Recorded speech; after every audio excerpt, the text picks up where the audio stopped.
नाचे जमुनिया ढीला तो छोड़ा हो गई असलिया करे कौन सा जीन्स ढीला करे सब जगह पूरा असलिया करे कौन सा जीन्स ढीला करे सब जगह पूरा असलिया करे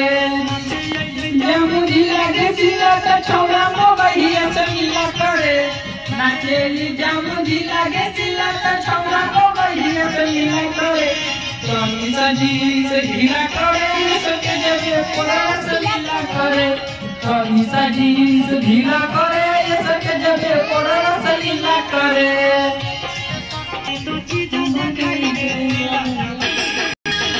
भाई चोरी से चुओ पसीना तैयारे धोलाई दे बोकेना आगे चोरी से चुओ पसीना तैयारे धोलाई दे बोकेना आगे चुने दे गाल भुलोगे ना खिले बकरिया देखेना आगे चुने दे गाल भुलोगे ना खिले बकरिया देखेना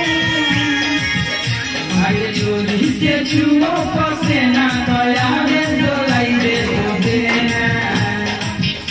आगे चोरी से चुओ पसीना तैयारे धोलाई दे बोकेना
आशीष के मन लेना कहना चिंटू के तू दिलवा देना